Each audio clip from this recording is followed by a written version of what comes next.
Hi అండి, నమస్తే. నేను లావణ్య. వెల్కమ్ టు మా ఇంటి రుచులు.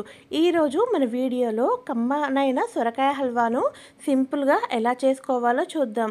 ఇలా చేస్తే ఎవరికైనా చాలా బాగా నచ్చుతుంది. ఎవరైనా ఈజీగా చేయగలుగుతారు. ఫస్ట్ టైం చేసే వాళ్ళకి కూడా చాలా బాగా కుదురుతుంది. కమ్మనైన సొరకాయ హల్వాని ఎలా చేసుకోవాలో చూద్దాం. ఇప్పుడు ప్రాసెస్లోకి వెళ్దాం. ముందుగా సొరకాయను తీసుకోవాలి. సొరకాయకి ఉన్న చెక్కును మొత్తం తీసుకోవాలి. ఇలా సొరకాయ చెక్కును మొత్తం తీసుకోవాలి.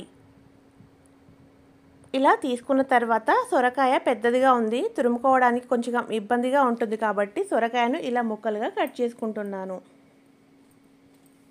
సొరకాయను ఇలా ముక్కలుగా కట్ చేసుకోవాలి. ఇలా ముక్కలుగా కట్ చేసుకున్న తర్వాత విత్తనాలను తీసేసుకోవాలి. విత్తనాలను తీసివేయడం కోసం సొరకాయను ఇలా ముక్కలుగా కట్ చేసుకొని లోపల ఉన్న విత్తనాలను మొత్తం తీసేసుకోవాలి. తర్వాత సొరకాయను తురుముకోవాలి. ఇలా చిన్నగానైనా తురుముకోండి, లేదా కొంచెం పెద్దగానైనా సొరకాయని తురుముకోండి. నేను కొంచెం పెద్దగానే సొరకాయని తురుముకున్నాను, ఎందుకంటే మనం తినేటప్పుడు పంటికి తగులుతూ చాలా రుచిగా ఉంటుందనేసి. ఇప్పుడు స్టవ్ పైన ఒక కడాయిని పెట్టుకొని 1 టేబుల్ స్పూన్ నెయ్యిని వేసుకోవాలి. ఇప్పుడు డ్రై ఫ్రూట్స్ని వేసుకొని వేయించుకోవాలి. మీకు నచ్చిన డ్రై ఫ్రూట్స్ని వేసుకోండి. కొద్దిగా కిస్మిస్లను కూడా వేసుకొని వేయించుకోవాలి.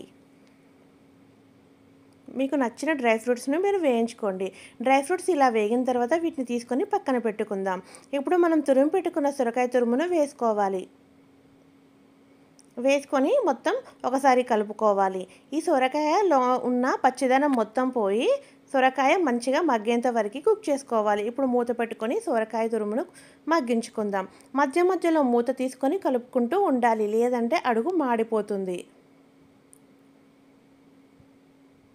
మళ్ళీ మూత పెట్టుకొని సొరకాయను మగ్గించుకుందాం. సొరకాయ తురుము ఇలా పచ్చి వాసన పోయి సొరకాయ మొత్తం మగ్గిన తర్వాత ఇప్పుడు పాలను వేసుకోవాలి. సొరకాయ తురుము మునిగేంత వరకు పాలను వేసుకోవాలి. దీనికి లెక్క అనేది ఏమీ లేదు. సొరకాయ తురుము మునిగేంత వరకు పాలను వేసుకుంటే సరిపోతుంది. ఇప్పుడు మూత పెట్టుకుని పాలు మొత్తం మిగిలిపోయేంత వరకు కుక్ చేసుకోవాలి. ఇప్పుడు ఒక చిన్న రోల్ను తీసుకొని 2 యాలకులను, కొద్దిగా చక్కెరను వేసుకొని యాలకుల పొడిని ప్రిపేర్ చేసుకుందాం. ఇలా యాలకుల పొడిని ప్రిపేర్ చేసుకోవాలి. ఇక్కడ పాలు కూడా మొత్తం ఎగిరిపోయి దగ్గర పడింది. ఇప్పుడు చక్కెరను వేసుకోవాలి. నేను చక్కెర సుమారుగా వేస్తున్నాను.